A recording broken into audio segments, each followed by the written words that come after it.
Anything before now, can't use. I'm glad I hit record when I did, because y'all should have heard what was being spoken about earlier. Just don't even worry about it. We're never gonna bring it up again. Tell me about when you told that girl her butt was heavy. Tell me about that, if you don't mind. Wait, you want to clear up your name? Clear up my name? Drag my name through the mud? I'm not even 40 yet. Come on, man. I'm a man. Come after me. You know what? Here's what happened, okay? JR thinks he's slick, and he thinks this is the funniest story to tell every time he tells it. And I gotta be honest, it's kind of funny. We go to the Slice Bar down in the Old Port. It's the pizza place. Walk upstairs, had pizza, and I was like, I want a brewski. Like, this is what I do. I drink beer. I like drinking beer. So I go up there, and she's like, oh, what do you have? I'm like, I'll have a Bud Heavy as opposed to a Bud Light. You know? Never heard somebody refer to a Budweiser before as a Bud Heavy. I've heard it many times. Look, I get it. You don't drink, so that makes sense. Right. And then JR goes, did you just say her butt was heavy? And the girl turns around. She's like, excuse me? Like, I didn't say that. He said that. Bro, just dragging your name through the mud, man. It's still the funniest thing to me. I don't know why. Yeah, don't say that. You don't say that. That's a good, to your credit, I think a lot of people, there's a stigma around, oh, that person's weird because they don't drink. I've never, not with you, not with my brother, never felt that. Like, you guys, we all like to go out. We've been going out since before we were legally able to drink. It was never about kidding. That. Yeah, dude, we would hit the town like 3 nights a week. I remember all the towns. Like, yeah, dude, like Friday, Saturday night would be 18 plus, Sunday night would be chem free. Bro, we would be out 3 nights a week. And yeah, I don't drink. And but you know what I do drink? A Prime, if I can cheers with you real quick, brother. You know what? Cheers. I didn't even think about, I'm subconsciously setting you up at this point. Mm-hmm. Yeah, you are. Well, here's the thing. A lot of people assume just because I'm a DJ that I drink. And typically that's kind of a safe bet, right? Like you would assume. Right. So many times DJing bars and clubs and, people are coming up to me with Red Bull vodkas or, hey, what beer do you want? Or I want a Bud Heavy, brother. I'm like, can I have a light butt, please? And wow. Things have changed. I thought you were trying to work on the glutes, but a light butt, I was, man. Sure. But yeah, so many people. I can't tell you how many times drinks have just gone to waste in my DJ booth because people just assumed that I drank. And I could understand why. It kind of comes with a little bit of the territory, right? But yeah, I'm often asked, well, why don't you? And people assume again, oh, well, it must have been because you were a raging alcoholic and now you're trying to stop. Well, no, that's not the case.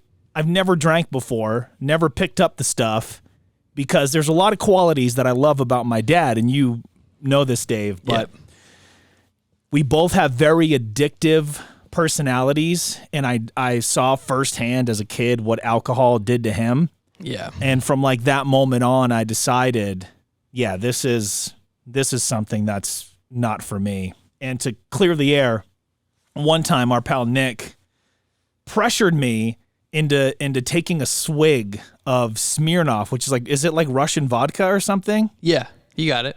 Okay. And dude, I spit it out all over the floor. It was so gross. Other than that, I think I've tried a twisted tea at one point in my life. Didn't like it. Not for me.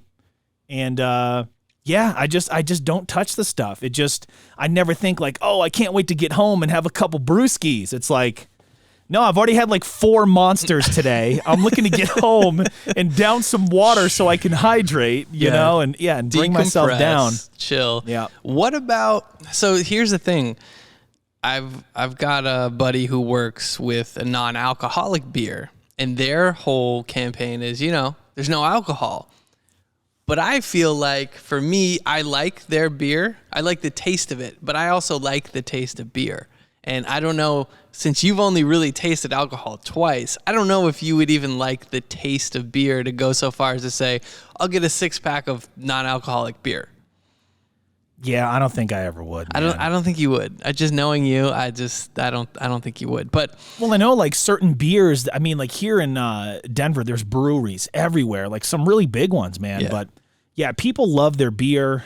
People are so educated about it. But isn't the purpose of beer not so much the taste, but the feeling you get from the alcohol? Am I wrong? That's part of it.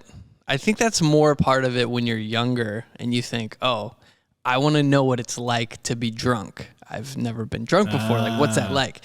And a lot of people will go on like chasing the dragon, if you will. So every time you're like, I got to get that feeling again and again and again. And as you build your tolerance, you just drink more to try to achieve that like feeling. You know, I've never judged anybody because they like to drink. Obviously, if you have a problem, you have a problem. Right. Yeah, but you never judged me. yeah, I mean, dude, you'll be over here kicking it with me, and I'm, you know, crushing a Prime or, you know, a Coke, and you're, you know, having some beers. Pacifico, that's one of your specific drinks that you like. It's and my favorite one. Usually it's Miller Lite these days because winning the South. Yeah. See, I don't judge people for it, but I don't know. To me, it's like alcohol is often used as an excuse. And just speaking from personal experience, women that I've dated, people in my family, folks that I grew up with, it's like, well, I need it to be able to loosen up and have a good time. It's like, well, no, you don't. And you do it too much to where we're, you know, carrying you home, so to speak. So, man, I've been there. Yeah, that's rough. I just think, I think alcohol is just, I don't know. I think it's gross. It's not for me. I've always, you know, prided myself on living above the influence, so to speak. Right. And I don't preach it. So you're not going to like see it in my Instagram profile or, you know, my Facebook posts and whatnot, because everybody has their vices for good or for bad. And I know that I have a very addictive personality, like my hookah or my energy drinks. So I'm like, okay, if that's as bad as it gets for me, I'm way ahead of the game. You know what I mean? Yeah, it's a personal decision. You made that decision. You stick to it. It's your business. And I'm glad I got to hear about it on the podcast so we can put it on record for where you stand. It's a good thing. It's been it's like a moderation thing. I definitely like having a couple beers after a long day, and especially when it's warm. Nothing like, it's like the scene in Shawshank Redemption when he gets everybody the beer and they're mopping the tar on the roof, and he's sitting over there. They're like, Andy, do you want a beer? He's like, nah, I gave up drinking. And they're like, what? Coolest move in a movie ever to get to earn friends. Yeah, and you know, you were the person that showed me that film first. I had never seen it. If you remember, it was back when we were visiting your dad's like vacation house. Where's that at again? It's up in Bar Harbor. That's right. Bar Harbor, that's right. Okay. Yeah, and dude, showed me that film for the first time. I had never seen it. You thought that I was crazy. It's still crazy. Incredible movie. I'm glad that you showed me, but that wasn't the only first that weekend. I actually tried lobster for the first time. You did. That's what. Yeah. I can't remember your thoughts. What are your thoughts? I thought it was so cool that you could go to the neighbor's trap right on the dock, and you could just leave money right in their mailbox and take it right from the ocean. I'm like, if there was ever such a thing as like, you know, ocean to table, farm to table, it's this. The texture of it was weird for me. As a kid, food that came from the ocean always kind of creeped me out. But yeah, I tried it and it was enjoyable. Again, the texture was weird. Like, I won't ever go out of my way to have it again. But being from Maine, this is like sacrilegious. Yeah, bro. Because you're everybody, weird. everybody expects me to be like, you know, the the expert on lobster. You guys, you got the real good stuff, right? I'm just like, yeah, you know, I don't eat it that often. They're like, what is wrong with you? And then I'm like, yeah, and I only saw Shawshank Redemption once. They're like, what is wrong with you? Just like, JR, stop. Yeah. And if you want to know one more thing, I did a post a couple of days ago on Facebook. You might have saw it. I think I was just trying to stir the pot because I knew what kind of reaction it would get. And I go, yeah, I'm a grown man. I've never watched Harry Potter once in my life. Are the movies worth watching?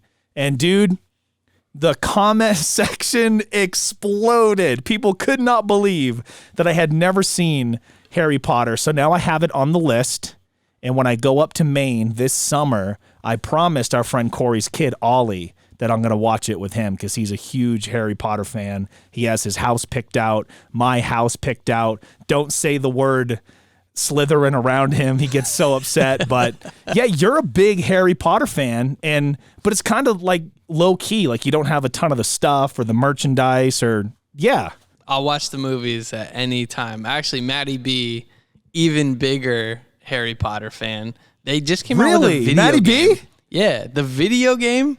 Matt was like, all right, see you guys in a month. Like, I got the game. I'm just locking in. It looks cool. I just don't really have time for video games. I have my Switch. You and me both like playing Switch. And I haven't found time for that. Like, just yesterday, I was thinking about, okay, what am I doing on my weekend? I'm in here writing a script, sent it over to you ASAP. You're like, okay, cool. Yep. I'll do the voiceover. I'll do the parts on video. And within less than 6 hours, we had a piece finished. Yeah, we had it pumped out, man. And nothing gets me more excited than making content with you. I look forward to doing this podcast every weekend. And just the fact that I woke up and I had this script about Ryan Seacrest sitting in my inbox, and then you FaceTime me and you're like, yo, let's cut this today. I'm like, yes. I literally dropped everything that I wasn't doing because I didn't have much going on. Calendar's free, actually. No, you know what it was? I was actually on the Best Buy app on my phone, and I'm like, you know what? Don't do it. That OLED Switch, Don't do it's it, so bro. beautiful. How much is it? $200? No, it's like $350. Definitely don't do it then. I already have the Switch Lite, and that's like, it's a dope device because I can play it in bed, which is the coolest thing. Well, bro, let me just tell you this without giving it away. I have the ultimate Nintendo plug at Nintendo. So after the show, let's trade notes so you don't pull the trigger too soon. Well, you saved me from it because it's in my cart, right? And then it's in your cot. Yeah, it's in my cot, bub. And then you FaceTime me, and you dude, and then you're like, hey, let's cut this, and I'm like, absolutely, because one of the things that really drives me as a creator and as a person is feeling that creative fulfillment, and you know that feeling just as good as anybody else, Dave, that once you create something and it's done and you're so excited to share it, this is one of your true points. You know it's a piece that is worth it, just like the work that went into it, the execution, the way it looks, the way it sounds, the way it flows, and the way that you think people are going to receive it. Nothing gets me more excited than sharing stuff like that because I become so accustomed to doing the style of content that I do at work every day. Right. And it's kind of another box to check, even though I get enjoyment out of it, not like I do with this stuff lately. This is really just lit in a fire under my butt, to be honest. I love it. Well, it's the way we are going to build. Me and JR are building bunch of YouTube channels, just ChatGPT, all the tools I've been introduced to. It would be foolish of me not to double my triple, quadruple my production because we live in a time where you can make content, you can make videos. I have everything I need right here in the studio. Even if you weren't available, I still could have cut the VO and done the whole thing in the box and pumped it out. So I owe it to myself to make a living just on YouTube. That was kind of the idea behind this. And for people who, are interested in kind of what I've been doing, I always think about, well, I've been freelancing. I technically still am. I haven't been at a company in years. You haven't had a W-2 in how many years again? It's been, I think, almost 8 years. Jeez, dude. Surviving, that's bro. Nuts. Just grinding it out. And one of the reasons I really believe in this YouTube stuff is because I'm in control of my time, and I'm in control of whether I make money or not. And I like that pressure better than, hey, you got to show up at 9, even if now it's remote. You got to show up at 9 to your computer and log in.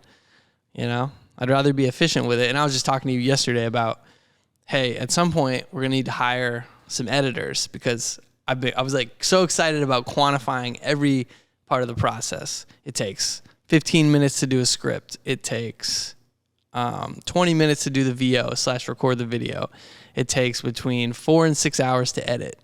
And I'm looking, 4 to 6 hours? I don't want to do that. I mean, I will, but if somebody can do it for not $1 million and it's, reasonable, then I want somebody to help. It's all about getting my time back. That's the point I'm making, is I'd rather have my time than all the money and no time. And that's the thing. Yeah, you want to have your time, but dude, you're so good at it. And there's something about when I get, off the air and I'm like, hey, I'm going to cut up some more clips for the show. And we're getting great feedback on these from people. And it's making the entire podcast a lot easier to consume, because some folks, they can't listen to the whole thing at once. So you're such a great editor. Thanks, bro. I guarantee you could knock out 1,000-piece puzzle in no time, because that's exactly what editing is. If you really look at it, you're putting together a puzzle of a picture that doesn't yet exist. And it's so fascinating to me. And I love sitting there, laptop, sparking up the hookah and just let's figure this out. How can I make this stand out? How can I make this better? And to your point about everything is just so accessible now. And I kind of wanted to double down and learn a little bit more from you about ChatGPT, because you've been showing me some stuff on FaceTime that is just, it's mind-blowing stuff. Because if I were to tell you 10 years ago, 20 years ago, we've been creating for a long time, that I could do a major market radio broadcast from my bedroom, you would have told me that I was crazy. I would have told myself that I was crazy. But that's just how far technology has come now, to where we can do a 4K video podcast, you in your studio, me in my bedroom. And man, if you were to listen to it, you wouldn't be able to tell otherwise. Think of all the tech we had when we began, and how wow, this is a game changer. But then you kind of fast forward, 10, 20 years. It's it's never been, I want to say, I don't know if easier is the right word, but it's never been easier to create, as long as you're a good storyteller, as long as you know the fundamentals, as long as you're, using the tools that are accessible to us now. You can create a content empire, can you not? Yeah, you can. That's what we're trying to do. I think the term you're looking for is, it's simple, but it's not easy. You said, things are accessible. I'm all about pushing personal brand. Unless you work at a company, and even within your company, you should have your own internal personal brand.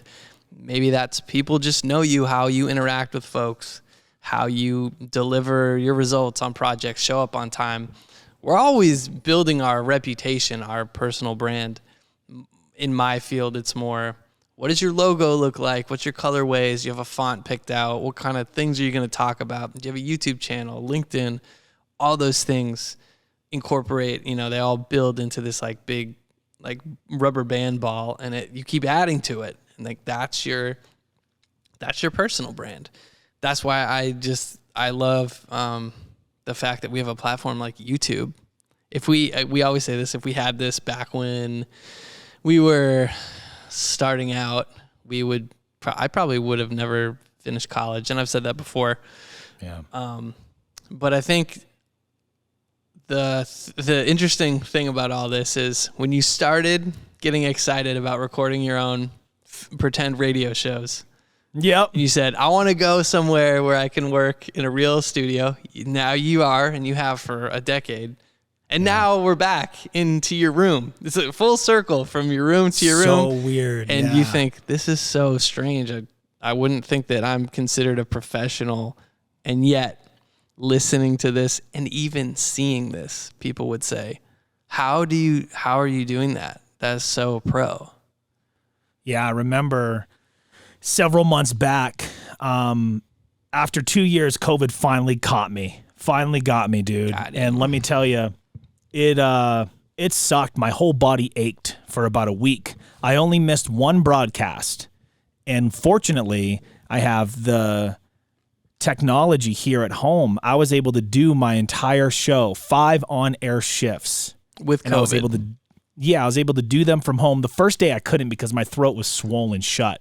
But once I was able to talk, I would roll myself out of bed. I would set up. I would look at the log and I would voice track out my show. Obviously, I'm here at home. I'm not doing it live in the studio. But dude, it sounded so good. And I was so excited about it that I even, once my, certain number of days passed, I went outside just into the car just so I could hear it. I'm like, car check is always. Yeah.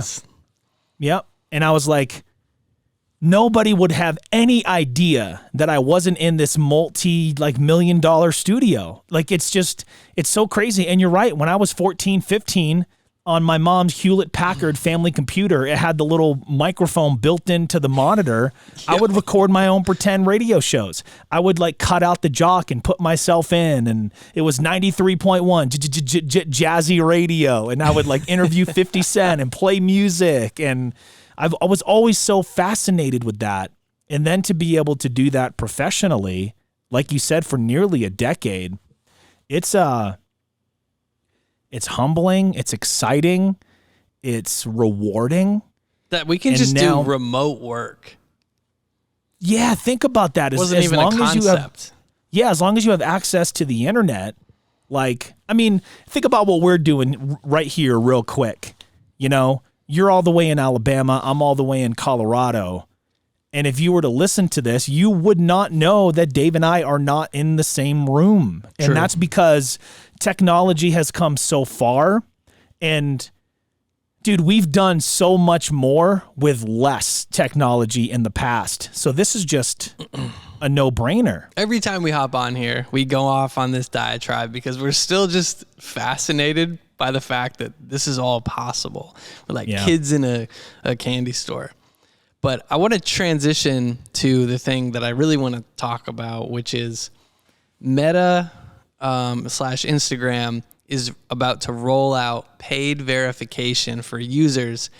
$15 a month on iOS. I think it's $11.99 if you're just on a computer.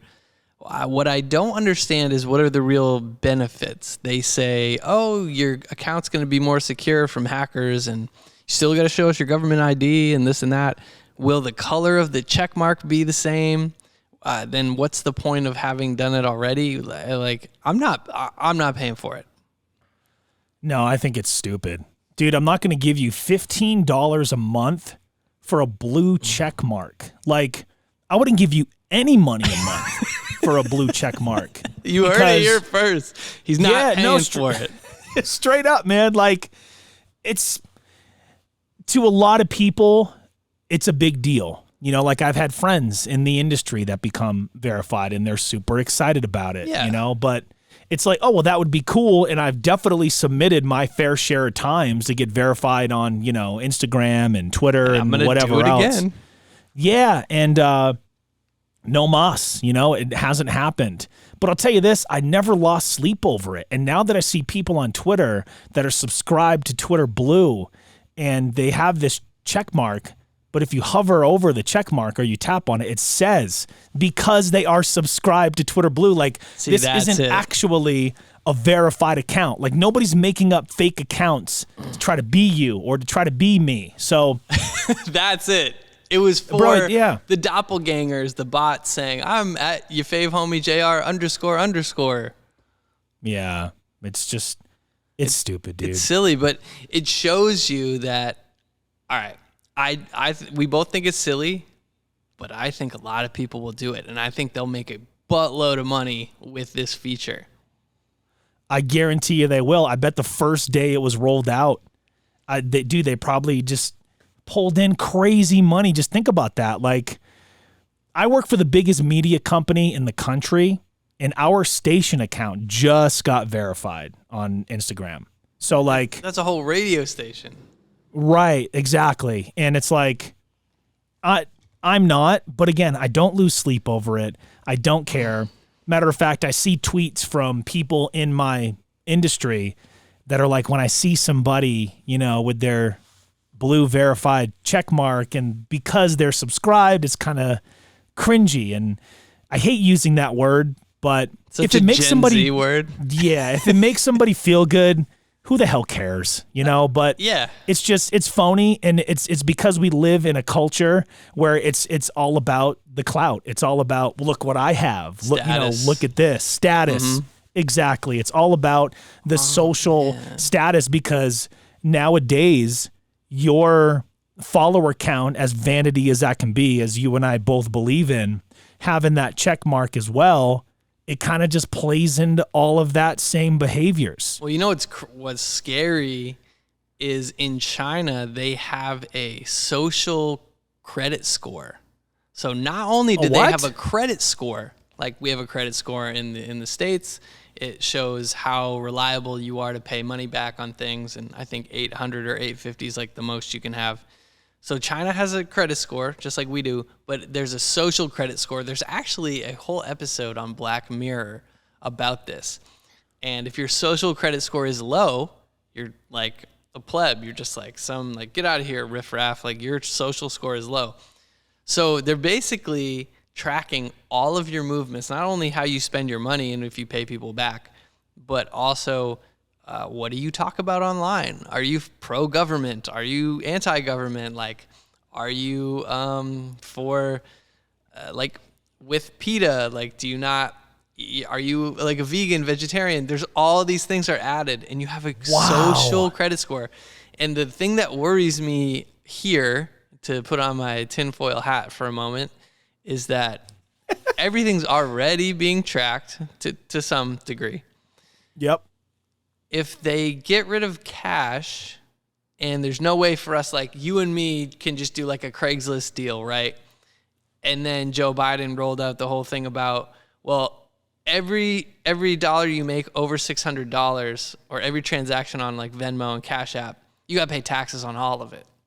Wow. So if they control, government, whoever, tinfoil hat's still on. Guys, we're in the tinfoil hat moment. Just here for a second. Hear me out. If everything is tracked, always, every transaction, right? Even if I just loaned you $20, if everything was digital and tracked, they would know how much debt you're in. They would know, and they could just shut it off. That's why people got so mad about gas stoves. Why are they trying to get rid of gas stoves? Well, because guess who controls the electrical grid? Yeah. So, tinfoil hat off. I'm just saying, think about having ultimate control is not absolute control, corrupts absolutely, or absolute power. We don't want that. We need some balance. Yeah. Imagine the chaos. Imagine just the madness that would ensue if that was a thing here in the States, because we already kind of look at people based on their social status. Before social media, it was, you know, how they were perceived in public, and now it's how are they perceived online. That would be madness, would it not? That would just terrible. like, we can't have that. Yeah. We can't be having that. No. Dude, I have a hard enough time keeping up my credit score, Yeah, let same. alone trying to worry about my social score. It's like, dude, yeah, most of the time, I don't want to be social unless I'm getting paid. Yeah. I don't want to go out anywhere unless I'm getting paid. Otherwise, I'm sitting at home, bro. That's it. I have friends, trust me. I just don't have a million of them, and I don't need a million friends. I don't think anybody, I think most people listening know that. They want to have a tight circle. And yeah, I mean, as much as I enjoy being antisocial and being at home, I always say I'm a homebody unless I'm traveling thousands of miles away. I am just like, I'm not going to go out in my local area all the time just to go out. I want to be at home watching movies. Ideally, if I didn't have to work, I'd pretty much watch movies and work out all day. Yeah, that sounds like the life, man. Like being here in Denver, I got to like make myself go out sometimes and like just try to try to do things that I would enjoy. Like if there's a wrestling show in town, I'm going. Or I'll try to go visit like, retro vintage toy shops or thrift shops, and just, I don't know, I kind of make myself get out because I don't want to run into the same problem that I had in Nashville for 4 years, where it's like, I don't really remember doing anything there. It was just work. And when I wasn't working, I was just chilling in the creek, man. Yeah, it all went by so fast and that's where I kind of developed that mindset where it's like, and maybe it's just because of my specific field that I work in, I always have to be on. The red light is always on, even if I'm not on the air, right? And when you have to always be that persona, you always have to be that person, that character, it's exhausting mentally. Like we have talks after my Friday shows where I'm having to cut multiple shows in multiple towns. And I'm like, dude, my mind is moving so fast that I don't want to do anything. I don't want to think about anything. I don't want to watch anything. I just want to sit the hell down. So it's a double-edged sword, right? Because I still want to get out and enjoy life, but it's not going to be for the reason because I want to try to boost my social status or whatever that is. I think I stopped caring about that years ago. Now it's about being around the people I love, doing what I love, and rather than trying to prove people wrong, it's about trying to prove me right. And I think that only comes with maturity, and sooner or faster depending on who you are. I think, well said. We're both in the camp of, to put it bluntly, we don't really give a, about people, and not in a bad way, but I don't have time to think about what somebody else thinks or says about me. The best advice I got from I can't remember who was, your opinion of me is none of my business. Love that. I just, if you want to tell me, you're probably going to tell me. I don't need to ask. I don't need to know. Your actions are going to show me everything. Like us showing up every week tells me everything I need to know about you. You don't have to explain it. Yeah. Always here, on time, ready to go. Even if during the week I can drive you nuts and be like, Dave, man, we've had like a string of like a few really good shows and people are like getting into it. And what if this one's a stinker? What if it's no good? What if it's that whole like George McFly? What if I get rejected? I just don't know if I could handle that type of rejection, Yeah. Oh, man. Speaking of that, greatest film of all time. It is. Hollywood better leave that alone. Because, dude, lately, yes, they're on a string of just like, and I know this is a complete, change of train of thought, but mentioning George McFly reminded me, like, bro, Hollywood better leave Back to the Future alone. Don't touch it. Don't reboot it. Don't remake it. Don't retry it. Don't anything. Because, bro, Hollywood's just done. They have no original ideas anymore. Everything is a rehash, a remake, Hollywood's a retry. done, people. Oh my God. Well, okay. Okay. Now you got me excited, Dave. All right, okay. bro. Tinfoil hat is coming across the screen to you. Let me toss that on, and if you can somehow like CGI it onto me. I remember going to visit my lady out in California, and I made this statement to her, and I go, "Gosh, when I used to think of Hollywood, I used to think of the big movie stars. I used to think of the big premieres. I used to think of, the big films. And it's like Hollywood hasn't had an original idea in so many decades that the social media influencers have come to Hollywood and they've completely taken it over.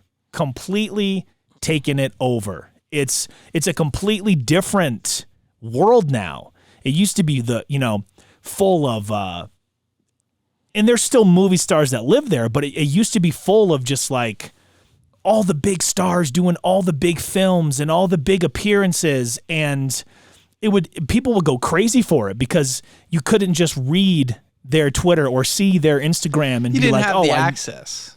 Yeah. And now the stars in Hollywood are the social media influencers. And there's a lot of people, some of my friends included, that don't really understand that, but it goes to the whole topic that we were discussing about social status, about, that check mark, about that social score, rather. And it's kind of like it appears that the folks with the highest score are the ones that are out there. Long gone are the days of like the golden age of Hollywood, so to speak. And now this is like the big boom of the social media age, and they've completely taken over Hollywood. It's interesting to see the actors that take to social media quickly and, in a friendly way, and the ones who don't really use it or use it sparingly. A lot of it has to do with how well off they are. They're retired and they say, well, the fame doesn't matter that much to me. I'm already famous, or I've made enough money. I don't care if people remember me or not. I was in that business because it was a business. And then you see other actors who, I think Will Smith's done a good job to say, let me stay relevant. I still like working, and I still want people to feel like they can have access to me. And he puts out a lot of cool content with his company, Westbrook Productions. I think that's what it's called. And he's always, on there present, and I don't know, he's just making cool stuff. But some actors, I believe, are against it. Yeah. Because it does take a little bit, it takes a lot away from their shine. Used to be, you got to come see me on the silver screen. You have to come to the premiere. Everything was, basically, they were the center of the universe. But influencers in a bedroom in a flyover state in Nebraska could have millions of subscribers and be more well-known and make more money. That's the wild part, is you can make more money being a YouTube sensation than you can being a quote-unquote legitimate, Hollywood actor. Yeah, and you brought up Will Smith, and that made me think that there's a Bad Boys 4 on the way, if you can believe that or not. And my dumbass will probably spend my money to go and see it. I will too. And that and that brings me to this whole thing about Hollywood. There's even a Beverly Hills Cop 4 on the way, and I'm looking at my notes here. I love these movies, but I'm nervous for that one. Bad Boys 4. I heard rumors about Jim Carrey coming back for a Grinch sequel. There's like a Charlie's Angel movie on the way. There's so many of those. Yeah, so it's like... And bro, the one that's kind of making me the most crazy, okay, and I hope this doesn't rub anyone the wrong way, it's this White Men Can't Jump remake. There's a remake. It's like, yeah, and it's going to star Jack Harlow. Has a little hoops chops, but I don't know about acting chops. Remember, Woody Harrelson was, Woody Harrelson and Wesley, so you got a big shoes to fill. And then, who was the girl actor? Was it Rosie Perez? Rosie Perez. So good. Yeah. I'm just, and it's going to be like probably a straight to Netflix type thing. It's like certain movies you just got to leave alone. You know, it's like, come up with a new concept. I miss, just being excited about it rather than I'm going to see it just because of nostalgia. It's like that gets old after a while. Or I have to go see this because I need to make sure it's not good. Yes. Or I need to, I have to see it. I have to know. I'm going to hate watch it, which is a weird thing that some people do sometimes. Though. And then some people do it for seasons and I'm like, all right, maybe you like the show. You said you watched it season 1, episode 1, but we're on season 10. I think you like the show. Yeah, I think you're invested at this point. No, I hate how Jenny always talks to Brandy like that. I'm like, why do you know it so well? Oh, because I keep up. I got to hate watch. It's how you hate watch. Yeah. And you're part of some Facebook group that openly discusses the show. And I'm glad you brought up TV shows because one of the things that I wanted to ask you, it was actually a question that I saw on TikTok. And it was... Because we were talking about I wish I could experience something again for the first time, like that first Bad Boys movie, bro. Are you kidding me? So I was like, what's a TV show, Dave, that you wish that you could watch all over again for the very first time? The entire series. What show would that be? I think that would be Breaking Bad. I think I know what it is for you. Breaking Bad for me. Breaking Bad. Yep. Mr. White. Yo, science, bitch.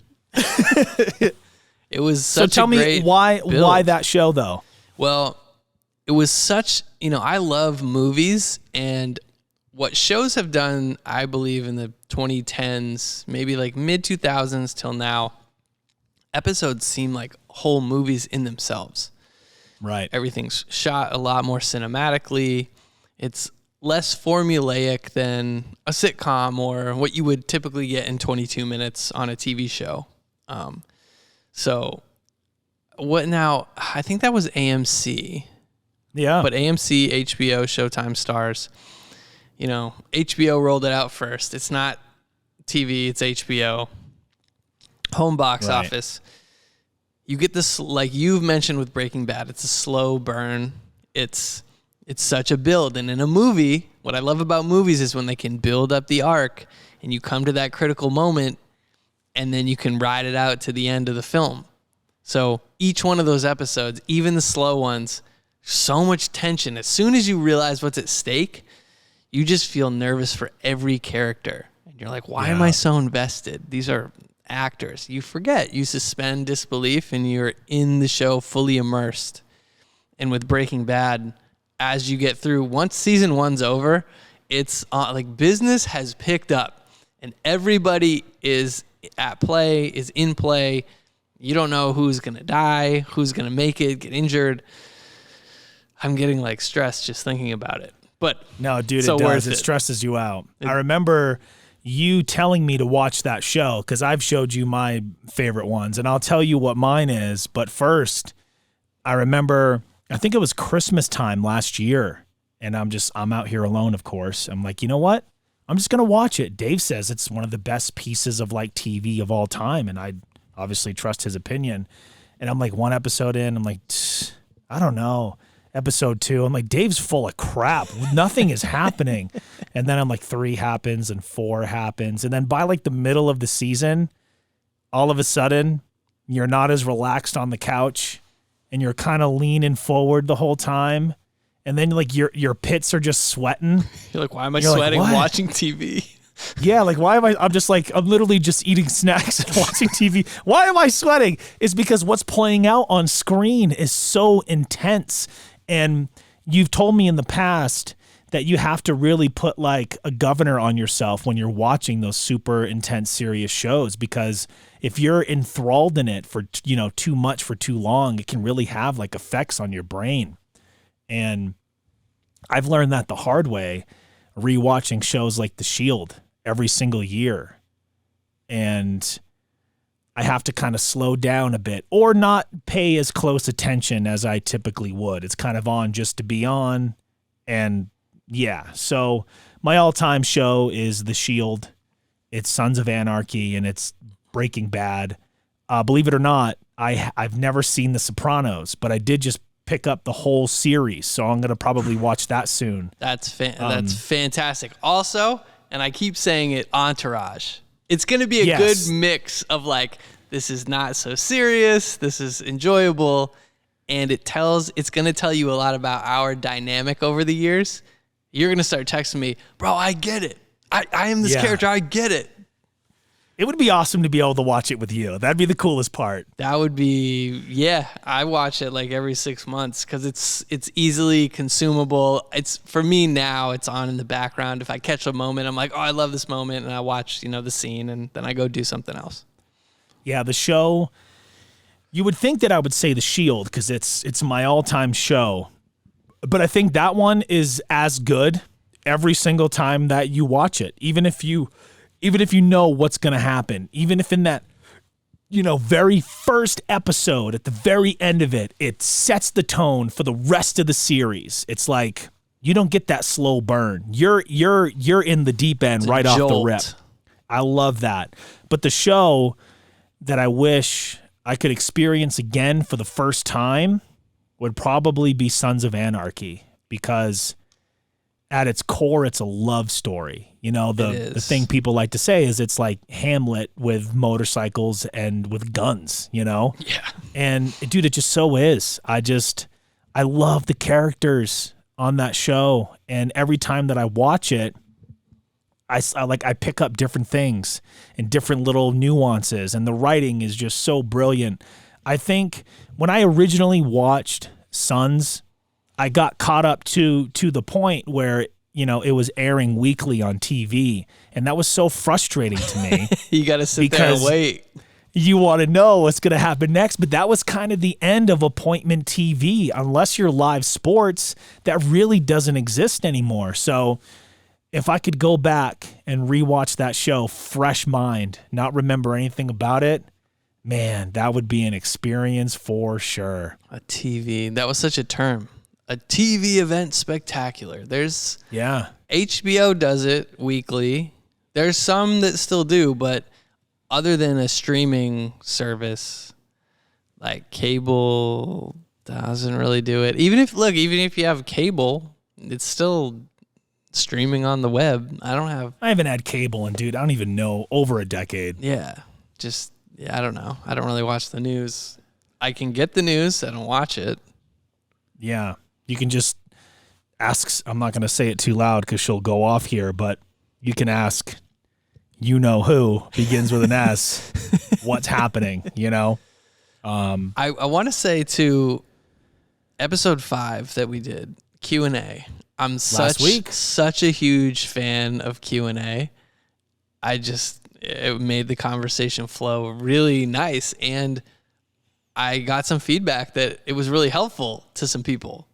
Really? Yeah. They're like, you answered that question for Vicky, and I actually needed to know that. I didn't know you mentored people or talk about, your career advice, this and that. I think you and me forget some of the things that we've done, a lot of the things, and we're like, oh yeah, I did do that. Oh, I did record that. I did film that. We did do a bunch of shoots on the cookbook together. Yeah.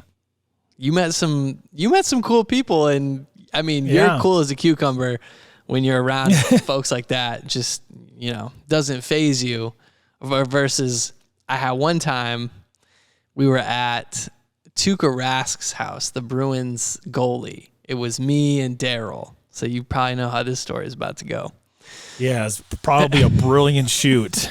So I'm setting up in the kitchen. You have like 2.5 hours at most with each person because you're at their house.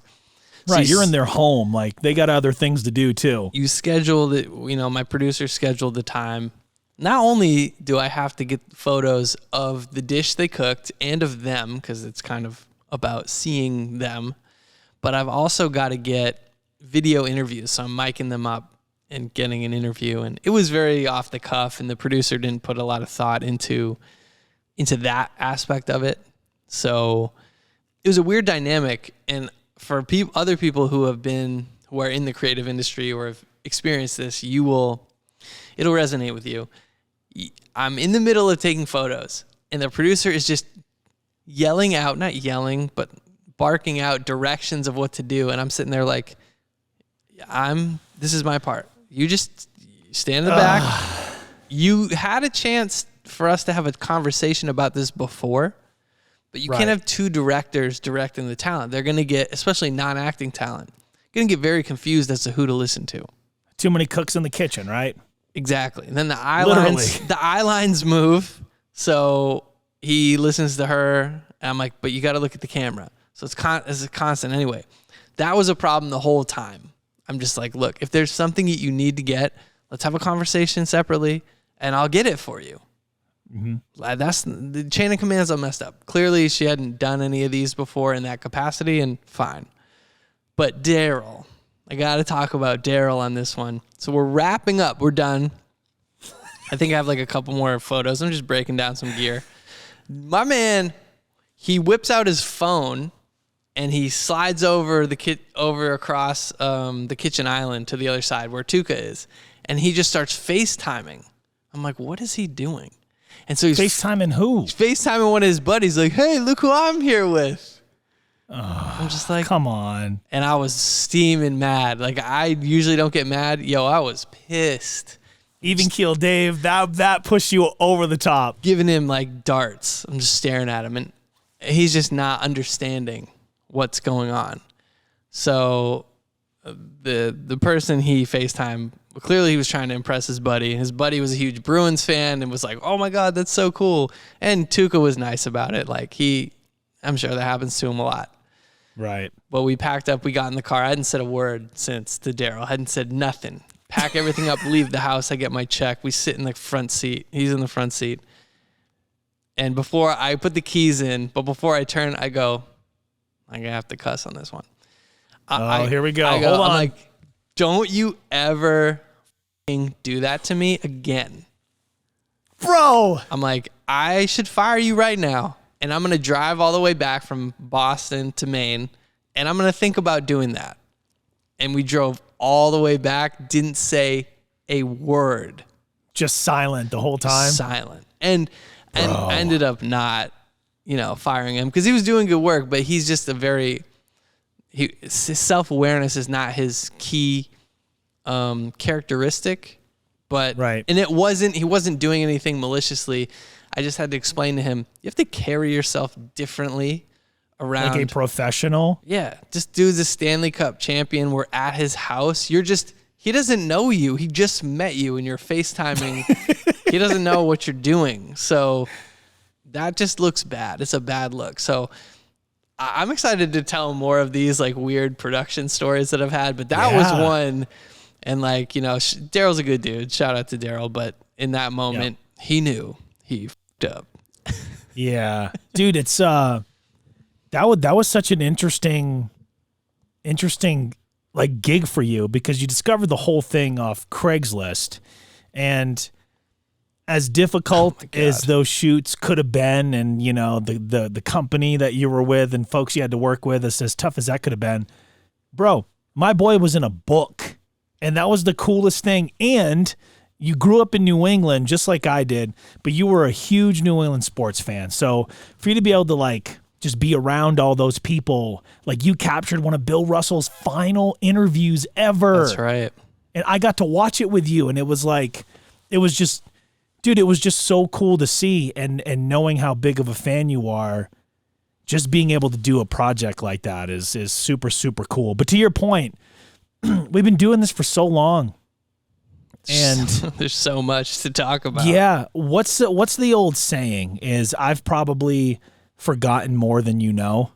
Yeah. I've definitely heard it in rap in particular. Like I've forgotten more lines than you've written, or some more ideas. Something like that. Yeah, something like that. So that's where you and me are at. That's the age we're at, everybody. We're at the age where we're starting to have to make room for new things, and the ideas are leaving my brain. Well, what's so cool is even with that age, because of what we grew up with and the technology at the time, we've been able to really adapt to anything that's new that comes out and know how to like best use it to benefit us. And I think, to me, it's strange that people come to me for, content creation advice, or, hey, I'm trying to land this gig. How do you feel I should go about it? Because in my mind and in my heart, I don't even have it all figured out myself. Like I feel sometimes like I'm the biggest overachiever that there's ever been. But then, quickly I have friends like you or Corey or Wade or Nick or whoever that can quickly remind me, bro, wipe that out of your mind because you're one of the hardest working people that I know. And that, like, coming from y'all, that is super, super cool. So yeah, it's a weird thing for people to ask advice, but that's kind of what we're doing here. That is what we're doing here. Yeah, we already talk about it on the regular anyway. So it's like, let's roll film. I'm just hoping that some of this rubs off on the Gen Z crowd, because I definitely have my opinions and thoughts. And so does Dana White. He called you all pussies.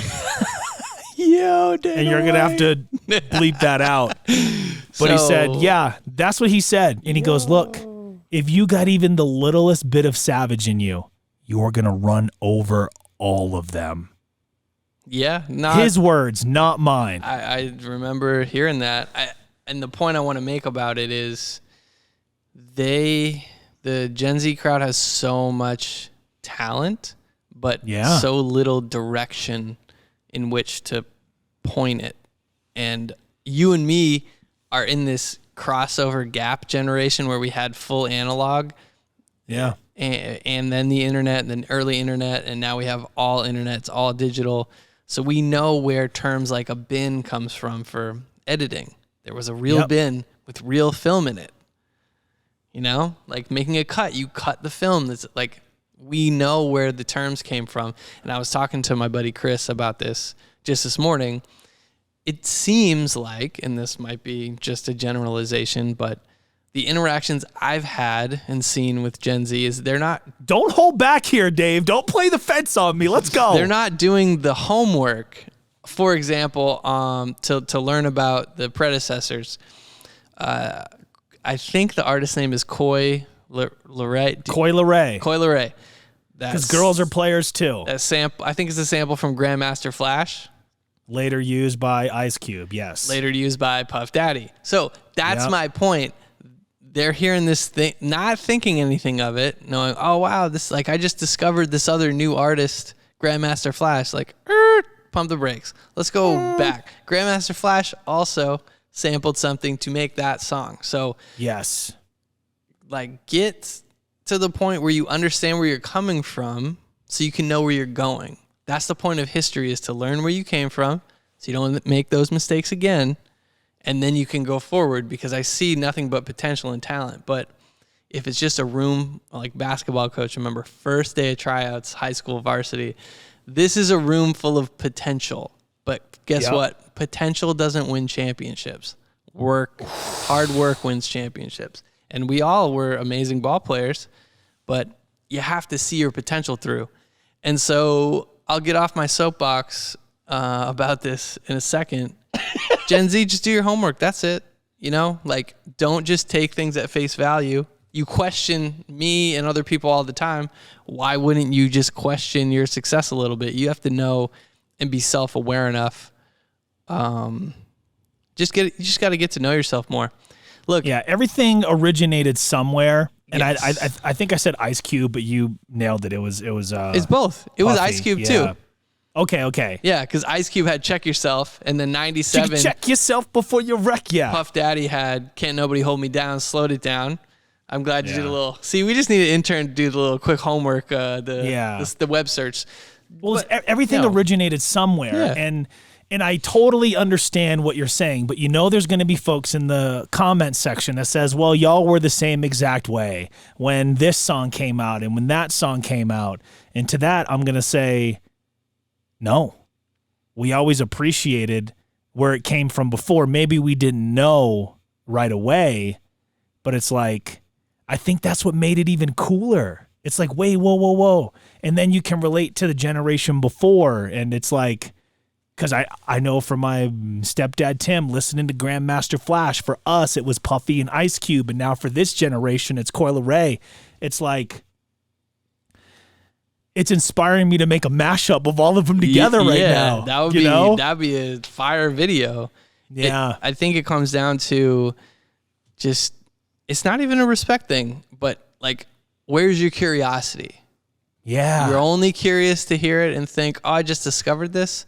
You sound like Chris Columbus. Like, come on now. Don't Columbus things. Don't be Columbusing things that you didn't find.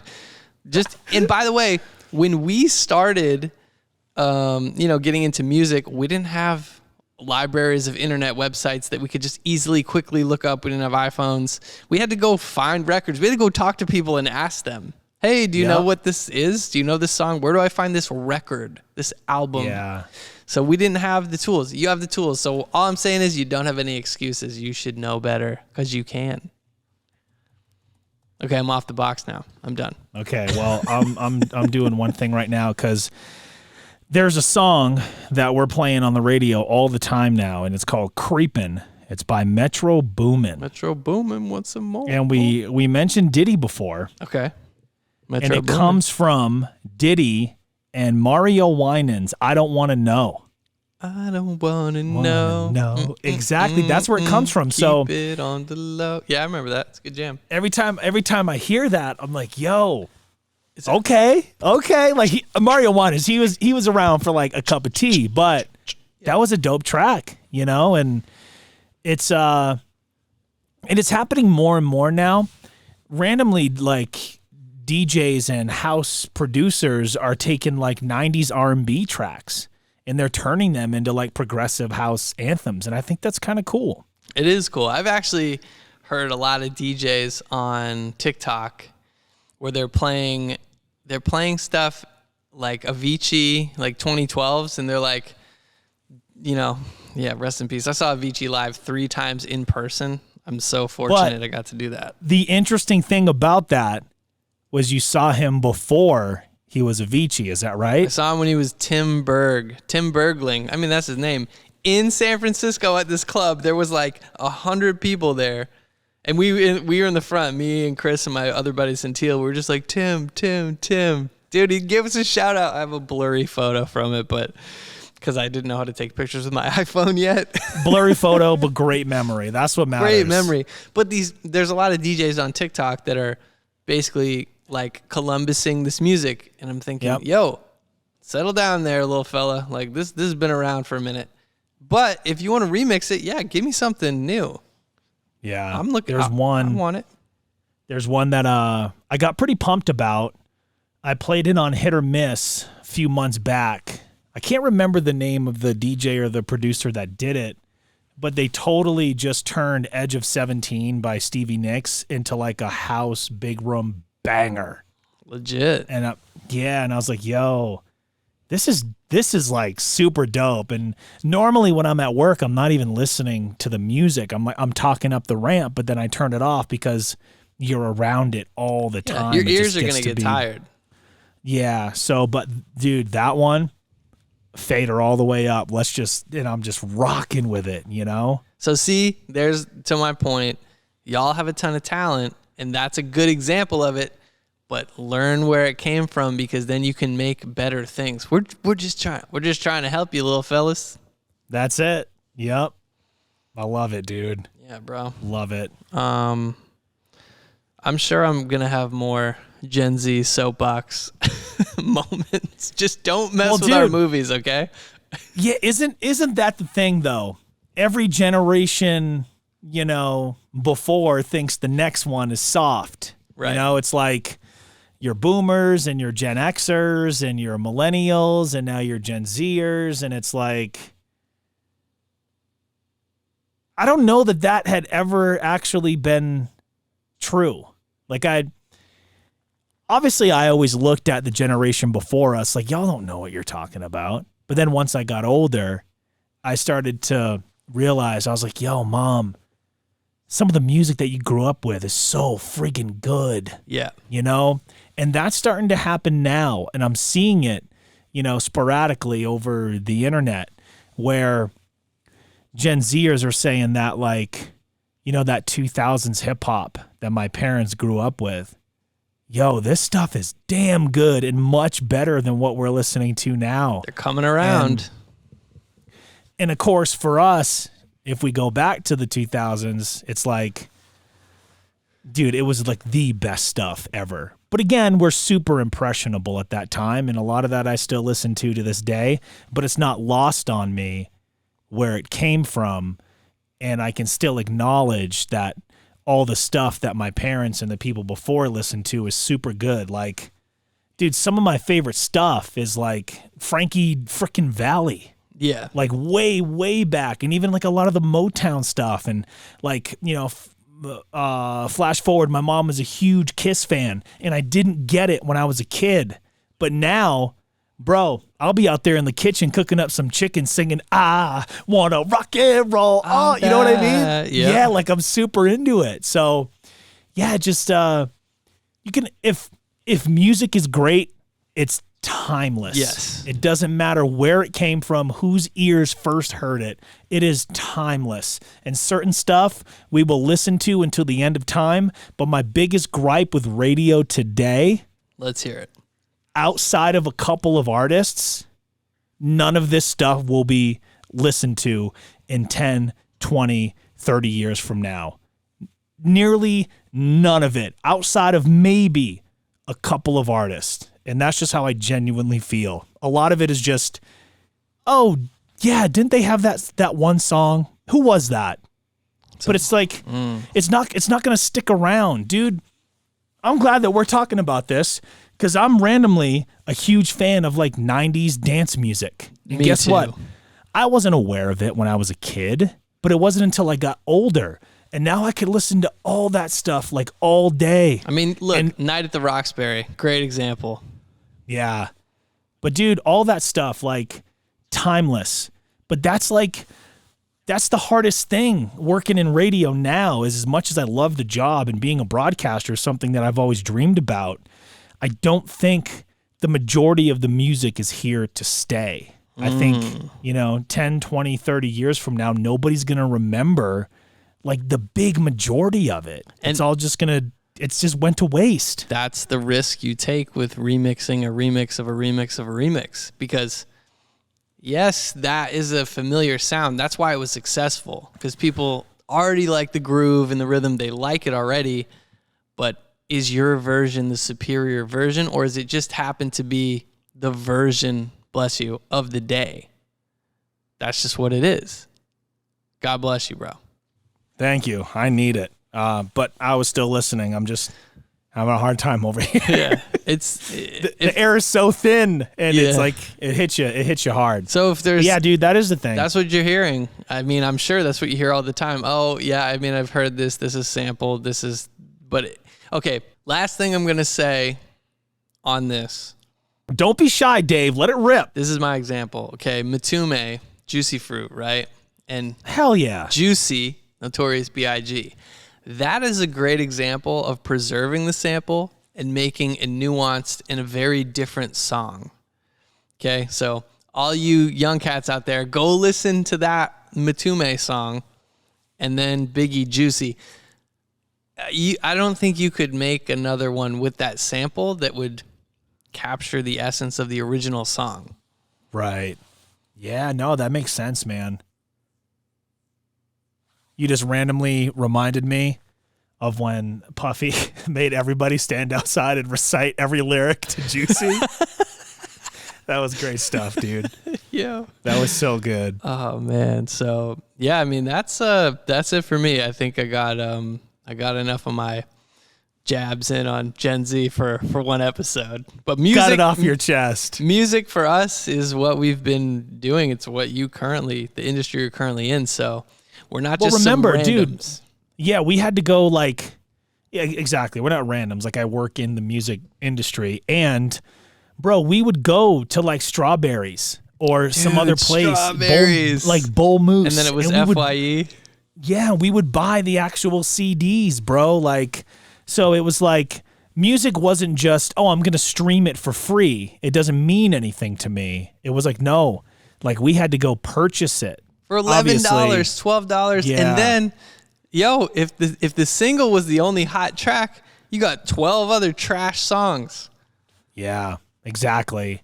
So this is obviously before, the Napster and Kazaa and the Bear Share, but that's a whole episode on itself, dude. Like, y'all don't know the pain of having to use those things. We pioneered that, and it's like as much as we're telling the next generation like you don't respect music like we did, we're solely responsible for like streaming becoming a thing because we were just stealing so much. Yeah, we so created the monster. We have to take accountability for that.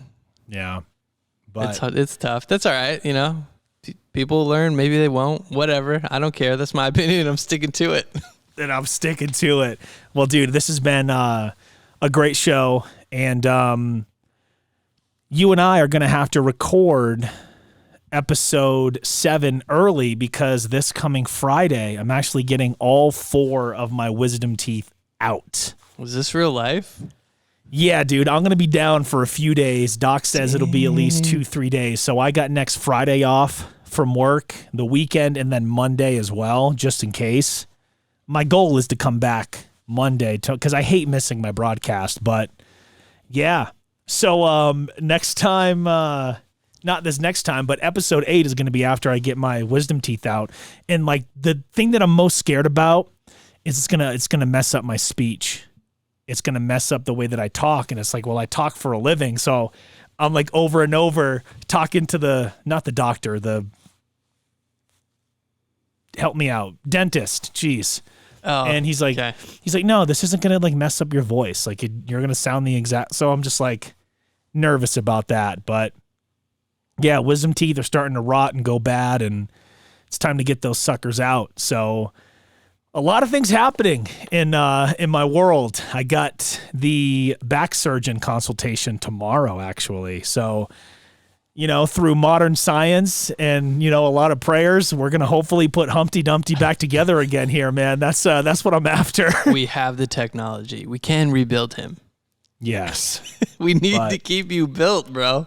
Yeah. Well, if there's anything to our listeners that you kind of want to hear Dave and I talk about more, you want us to, dive a little deeper on or maybe bring up for the first time, please, our DMs are wide open. Send us a message, send me an audio message, an email, whatever. So yeah, this show it's always going to morph and change. And, sometimes we'll get real passionate about things. And so anyway, for Dave, I'm JR. This has been Hanging with Homie. I appreciate you being here. We'll catch you next week. And remember, it's cool to be you.